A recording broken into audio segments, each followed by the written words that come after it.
students. So let us start today's class. Today we will discuss about algae, and we are in biology first paper. Biology first পেপারের chapter 5 এ আছি। Chapter 5 এর নাম কি? Chapter 5 এর নাম হচ্ছে algae and fungi. But আমি এখানে কি লিখেছি দেখো, অ্যালগি, ফানজাই এন্ড লাইকেন। আসলেই স্যার এই চ্যাপ্টারে তিনটা সেগমেন্ট, অ্যালগি একটা সেগমেন্ট, ফানজাই একটা সেগমেন্ট, দেন অ্যালগি আর ফানজাই এর মিক্সচারে একটা সিম্বায়োটিক প্ল্যান্ট তৈরি হয়েছে, সিম্বায়োটিক প্ল্যান্ট।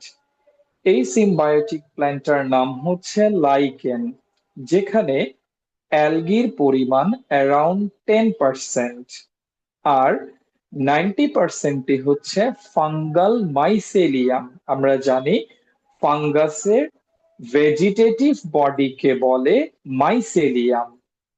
তো সেখানে 90%ই হচ্ছে ফাঙ্গাল মাইসেলিয়াম, আর 10%-এর মতো হচ্ছে algae, particularly unicellular অ্যালগা like chlorella, Chlamydomonas etcetera. তো চলো আমরা এর পরের পোর্শনে যাই। আমরা লাস্ট ক্লাসে যেখানে ছিলাম আমরা তারপর থেকে শুরু করছি স্যার। চলো, আমরা ডিসকাস করছিলাম অ্যালগির রিপ্রোডাকশন নিয়ে। আপনাদের নিশ্চয়ই মনে আছে রিপ্রোডাকশন ইন অ্যালগি। খেয়াল করো,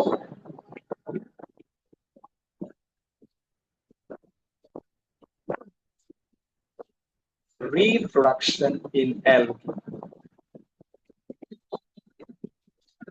এখন তোমরাই বলো যে অ্যালগিতে কয় ধরনের রিপ্রোডাকশন দেখা যায়? তো তিন ধরনের। এক্স্যাক্টলি, সেই তিনটা টাইপের নামও তোমরা জানো।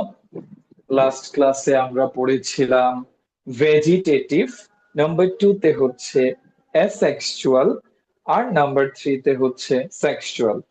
ডিয়ার স্টুডেন্টস, যেহেতু অ্যালগি একটা লোয়ার ক্যাটাগরির প্ল্যান্ট, এই জন্য এখানে তিন ধরনের রিপ্রোডাকশনই দেখা যাবে। ভেজিটেটিভ দেখা যাবে, অ্যাসেক্সুয়ালও দেখা যাবে, সেক্সুয়াল রিপ্রোডাকশনও দেখা যাবে। তো তোমরা সবাই জানো যে স্পার্ম এন্ড ওভামের ফিউশনে যেই রিপ্রোডাকশনটা হয়ে থাকে সেটা সেক্সুয়াল রিপ্রোডাকশন। আর স্পোরের মাধ্যমে the reproduction which is by means of a স্পোরের মাধ্যমে যে রিপ্রোডাকশন, সেই রিপ্রোডাকশনকে আমরা বলবো অ্যাসেক্সুয়াল রিপ্রোডাকশন। তাহলে আজকে আমরা ডিসকাস করব ওভারঅল অ্যালগির অ্যাসেক্সুয়াল রিপ্রোডাকশন এবং 3 নাম্বারটা সেক্সুয়াল রিপ্রোডাকশন। তো চলো কন্টিনিউ করি। তাহলে ভেজিটেটিভ রিপ্রোডাকশন লাস্ট ক্লাসে স্টাডি হয়ে গিয়েছে, এটা নিয়ে কিছু ডিসকাস করছি না। তাহলে আজকে আমরা 2 নাম্বারটাতে আছি। 2 নাম্বারটা হচ্ছে অ্যাসেক্সুয়াল রিপ্রোডাকশন।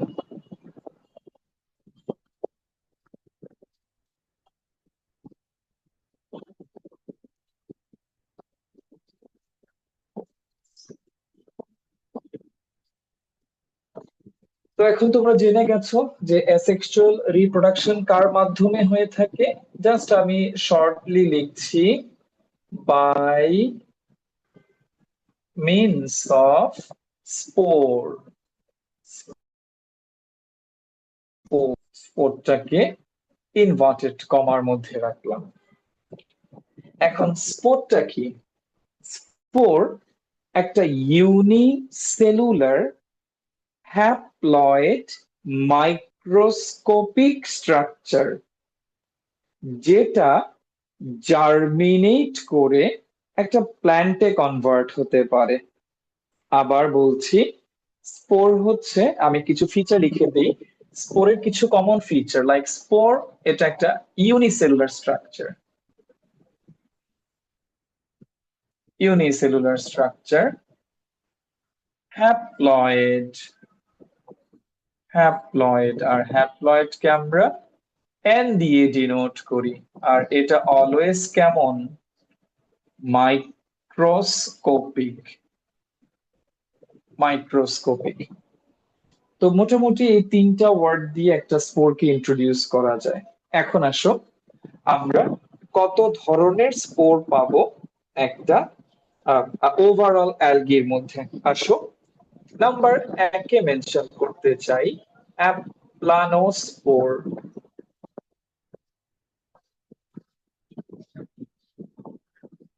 তো লিখিও কপিতে যদি সুযোগ থাকে।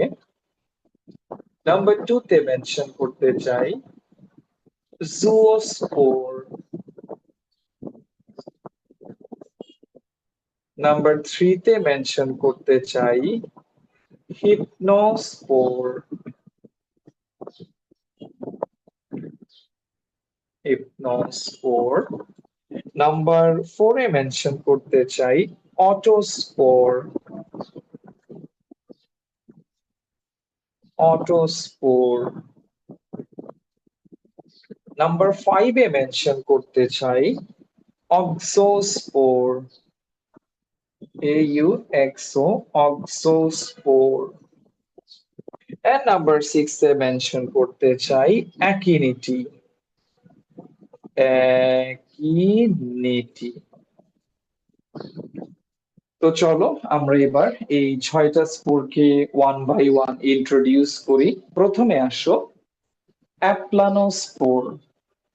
অ্যাপ্লানোস্পোর হচ্ছে সবচেয়ে সিম্পলেস্ট কমনেস্ট স্পোর, যে স্পোরটা একটা রাউন্ড স্ট্রাকচার। দেখো এই যে একটা রাউন্ড স্ট্রাকচার, তার ভেতরে ম্যাট্রিক্স ম্যাটেরিয়াল যা যা থাকার দরকার সেগুলো আছে, সেখানে নিউক্লিয়াসও আছে। দেন এখানে একটা পাতলা সেল ওয়াল আছে, থিন সেল ওয়াল, মানে কমন যেভাবে থাকে আর কি, লাইক একটা পোলেন গ্রেইন যেভাবে থাকে এরকম থিন ওয়াল, পাতলা ওয়ালের, এবং এখানে কোনো ফ্ল্যাজেলা থাকবে না। নন ফ্ল্যাজেলেটেড স্পোরকে বলা হয়েছে অ্যাপ্লানোস্পোর, এবং এটা হচ্ছে স্পোরদের মধ্যে, অ্যালগিড স্পোরদের মধ্যে সবচেয়ে কমনটা অ্যাপ্লানোস্পোর। তাহলে অ্যাপ্লানোস্পোর হচ্ছে থিন ওয়াল নন ফ্ল্যাজেলেটেড একটা কমন টাইপের স্পোর। ওকে, এখন চলে আসো সেকেন্ডটা। সেকেন্ডটাকে আমি বলছি জুওস্পোর। তুমি জাস্ট এই স্পোরটার পেছনে যদি একটা ফ্ল্যাজেলা লাগিয়ে দাও, অথবা দুইটা ফ্ল্যাজেলা লাগিয়ে দাও, অথবা অনেকগুলো ফ্ল্যাজেলা লাগিয়ে দাও, মানে সহজ কথা, ফ্ল্যাজেলা যখন থাকবে, দিজ আর ফ্ল্যাজেলা, ফ্ল্যাজেলা এই স্ট্রাকচার। তো ফ্ল্যাজেলা যখন থাকবে তখন একটা স্পোর অ্যাকোয়াটিক এনভায়রনমেন্টে কি করতে পারবে? সুইম করতে পারবে। এরকম flagellated mobile spore, motile spore, motile বায়োলজিতে একটা টার্ম প্রায় ইউজ করা হবে, যাদের ফ্ল্যাজেলা আছে তাদেরকে আমরা বলবো মোটাইল। এরকম মোটাইল স্পোরকে তুমি বলবা জুওস্পোর। এই যে ইউলোথ্রিক্স, আমরা এই চ্যাপ্টারে কাকে নিয়ে স্টাডি করব, যে অ্যালগাটাকে নিয়ে স্টাডি করব, তার নাম হচ্ছে ইউলোথ্রিক্স। এটা জেনাস নেম, সেই জন্য কি করতে হবে? আন্ডারলাইন করতে হবে। এই ইউলোথ্রিক্স এর মধ্যে জুওস্পোর পাওয়া যায়। এখন চলে আসো হিপনোস্পোরে, 3 নাম্বারটাতে, হিপনোস্পোর। ওয়েল, তুমি যখন হিপনোস্পোরে যাবা, আমি এটা একটু সাইনটা ইরেজ করি, যখন ফ্ল্যাজেলা থাকবে তখন সে জুওস্পোর। এই যে জুওস্পোর। ঠিক আছে, এখন চলে যাচ্ছি হিপনোস্পোরে। অ্যারো সাইনটা ইরেজ করি, number one. Number two, flagella গুলাকে ইরেজ করা লাগবে, ইরেজ করে দিলাম। এবং বাইরের যে ওয়ালটা আছে থিন ওয়াল, এই থিন ওয়ালটাকেও ইরেজ করতে হবে, ইরেজ করলাম। করে এই জায়গাতে আমরা একটা মোটা ওয়াল দিয়ে দিব, থিক ওয়াল। তো চলো একটা থিক ওয়াল দেই। এই দেখো একটা মোটা করে থিক ওয়াল দিলাম, থিক ওয়াল দিয়ে দিলাম। এরকম থিক ওয়ালের নন মোটাইল স্পোর গুলাকে বলে হিপনোস্পোর। হিপনো প্রিফিক্সটার মানে হচ্ছে, এই প্রিফিক্সটার মানে হচ্ছে silent, silent, dormant, dormant. Dear students, যখন আনফেভারেবল কন্ডিশন আসবে, একটা প্ল্যান যখন সার্ভাইভ করতে পারবে না, তার জন্য একটা অ্যাডভার্স সিচুয়েশন, তখন প্ল্যান্টগুলো এইরকম স্পোর প্রডিউস করে, থিক ওয়ালের স্পোর প্রডিউস করে। ওই অ্যাডভার্স সিচুয়েশন থেকে এই স্পোরটাকে কি রাখে? প্রোটেক্টেড রাখে। এরকম প্রোটেক্টেড স্পোরকে বলে হিপনোস্পোর। Hope you understood. এবার চলে আসো অটোস্পোর। অটো কথাটার মানে হচ্ছে সেলফ। এখানে যদি এমন হয়, এটা একটা ইউনিসেলুলার অ্যালগা যার নাম হচ্ছে ক্লোরেলা। ক্লোরেলা আন্ডারলাইন করতে হবে যেহেতু জেনাস নেম। তো তার ভেতর থেকে এরকম কিছু স্পোর প্রডিউস হয়েছে, দেখতে এক্সাক্ট কার মতো? ও যেমন, মানে মাদার সেলটা যেমন, মাদার সেল থেকে ছোট ছোট একই রকম স্পোর প্রডিউস হয়েছে, এক্সাক্ট দেখতে মাদার সেলের মতো। এরকম স্পোর গুলাকে বলে অটোস্পোর, এবং এটা ক্লোরেলাতে দেখা যায়। তাহলে ক্লোরেলার ক্ষেত্রে আমরা দেখতে পাচ্ছি যে আহ, আহ, অবশ্যই এটা নন মোটাইল হতে হবে এই স্পোর গুলো।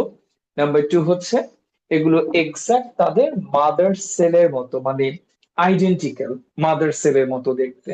তাহলে মাদার সেলের মতো দেখতে তখনই হওয়া সম্ভব যেহেতু স্পোর একটা ইউনিসেল, সিঙ্গেল সেল, এই যে লিখেছি ইউনিসেলুলার।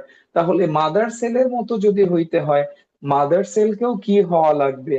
ইউনিসেলুলার হওয়া লাগবে। এই জন্য আমরা এটা ক্লোরেলাতে দেখতে পাই, ইউনিসেলুলার অ্যালগার মধ্যে দেখতে পাই। তো গেল এখানে অটোস্পোরের গল্প।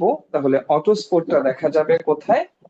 ইউনিসেলুলার অ্যালগা গুলোর মধ্যে, ক্লোরেলা। এবং এখানে এই যে ছোট ছোট স্পোর গুলো প্রডিউস হয়েছে, দিজ আর অটোস্পোর। এবং এটা এক্সাক্ট কার মতো? তার মাদার সেলের মতো, মাদার সেলের সাথে সে আইডেন্টিক্যাল। ওকে স্যার, এটাও হয়ে গেল। এবার আসো অক্সোস্পোর। অক্সোস্পোরটা শুধুমাত্র দেখা যাবে ডায়াটমে। ডায়াটম। 9-10-এ পড়েছিল, দেখি একটা ডায়াটমের নাম বলো তো।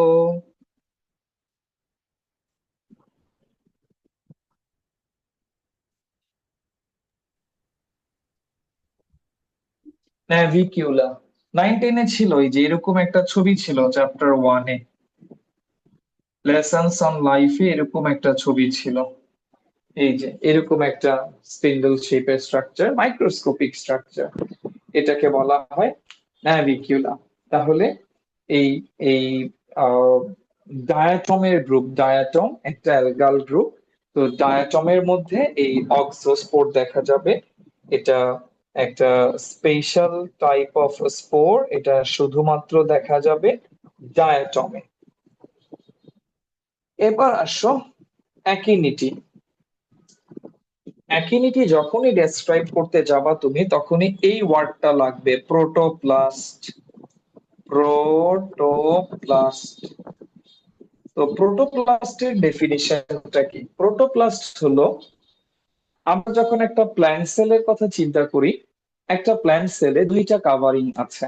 আউটার মোস্ট কাভারটা হচ্ছে সেল ওয়াল, দেন সেল মেমব্রেন। তাহলে প্রোটোপ্লাস্টের ডেফিনিশনটা হলো, except rounded by cell membrane or plasma membrane is called protoplast. ঠিক আছে? সহজ কথা, সেল ওয়াল ছাড়া একটা প্ল্যান্ট সেলের যা কিছু আছে পুরো সেলটাই হচ্ছে প্রোটোপ্লাস্ট।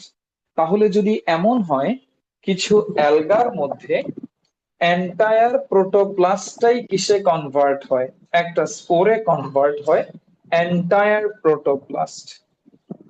এন্টায়ার প্রোটোপ্লাস্টটাই যদি একটা স্পোরে কনভার্ট হয়, এরকম সোলেন স্পোরকে, বেশ বড় সাইজের স্পোর গুলাকে বলা হয় অ্যাকিনিটি।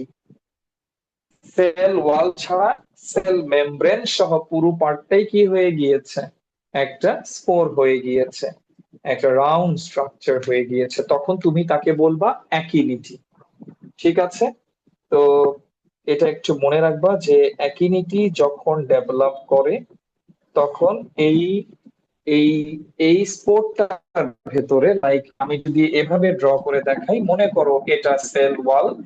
সেল ওয়াল তো তার রিজিড স্ট্রাকচারটা চেঞ্জ করবে না, সে তার মতোই রয়ে গিয়েছে। এই দেখো, এটা একটা মাল্টি সেলুলার স্ট্রাকচার, বাট এই দেখো প্রোটোপ্লাস্ট শ্রিঙ্ক করেছে, মানে এটা সরে আসছে সেন্টারের দিকে। দেন এটার ভেতরে প্রচুর নিউট্রিশন, খাবার স্টোর করা আছে। এরকম স্পোর, এটা ভ্যাকেন্ট, এই জায়গাগুলো ভ্যাকেন্ট, এটা একেবারে এই জায়গাটা এয়ারফিল। এয়ারফিল, তাহলে এরকম একটা স্পোরকে তুমি বলবা অ্যাকিনিটি। তো এই অ্যাকিনিটি টাইপের স্পোর গুলা দেখা যাবে অ্যাকিনিটিটা, এটা অ্যাকিনিটি, এই অ্যাকিনিটি স্পোরটা দেখা যাবে ক্ল্যাডোফোরাতে, ক্ল্যাডোফোরা নামের অ্যালগাতে। আরো আছে পিথোফোরা, পিথোফোরা, এই অ্যালগা গুলাতে অ্যাকিনিটি দেখা যাবে, অ্যাকিলিসিস অ্যাকিনিটি। এন্টার প্রোটোপ্লাস্টে একটা স্পোর হয়ে গিয়েছে, পরে এই সেল ওয়ালটা ফেটে যাবে, সেল ওয়ালটা ফেটে গেলে এই ওয়ে দিয়ে এটা বের হয়ে আসবে, বের হয়ে এসে যখন এটা ফেভারেবল কন্ডিশন পাবে, এই অ্যাকিনিটি থেকে একটা এন্টায়ার প্ল্যান্ট ফর্ম করবে। So that's it from my side regarding asexual reproduction. That means এই 6টা টাইপের স্পোর সম্পর্কে ডেসক্রিপশন। তো দেখো তোমরা কিছু আক্স করবা কিনা, যদি আক্স করার থাকে আক্স করতে পারো, তা না হলে আমি নতুন টপিকে যাব, সেক্সুয়াল রিপ্রোডাকশন টপিকটাতে ইন করব। Sir dear students, sir yes অ্যাকিনিটি স্যার, থেকে লিসেনিং। সোহা এয়ারফিল্ড বলো। হয়ে যায় স্পোর ফরমেশনের হ্যাঁ, পরে। অ্যাকিনিটি যখন শ্রিঙ্ক করবে, প্রোটোপ্লাস্ট, ওর বাইরের কাভারটা কি, যে যেখানে টাচ করেছি এই কাভারটা কি? Cell membrane, cell membrane. তাহলে অ্যাকিনিটির ক্ষেত্রে আউটার মোস্ট কাভারটা হচ্ছে সেল মেমব্রেন। এই সেল মেমব্রেন সহই সে বাইরে বের হয়ে যাবে, দেন এই সেল মেমব্রেনটা একটা, যখন সে ফেভারেবল কন্ডিশন পাবে, সে জার্মিনেট করে একটা প্ল্যান্টে কনভার্ট হবে। Soha, sir any more question from your side? তো সে যখন একসময় তো সেখানে লেগেছিল অ্যাকিনিটি, শ্রিঙ্ক করে সে ছোট হয়ে আসছে, রাউন্ড হয়ে গেছে, তখন এই জায়গাটা এয়ারফিল্ড হয়ে যাবে না? তার বাইরের এই স্পেসটা বায়ুপূর্ণ এয়ারফিল্ড হয়ে যাবে না? অবভিয়াসলি। আর কি কোয়েশ্চেন আছে বলো, আর তোমাদের কি কোয়েশ্চেন আছে এখান থেকে বলো।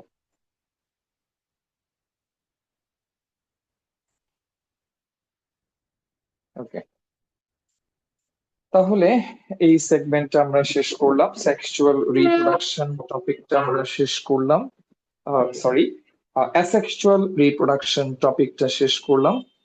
এখন শুরু করতে যাব, এখন শুরু করতে যাব সেক্সুয়াল রিপ্রোডাকশন সম্পর্কে ওভারঅল একটা স্টাডি। চলো কন্টিনিউ করি। ওকে স্যার, সো এই সেগমেন্ট আমি রাপ করে দিচ্ছি, আমাদের asexual reproduction related study over. কেউ যদি মনে করো এন্টায়ার বোর্ডের স্ক্রিনশট নিতে চাও, নিয়ে ফেলো।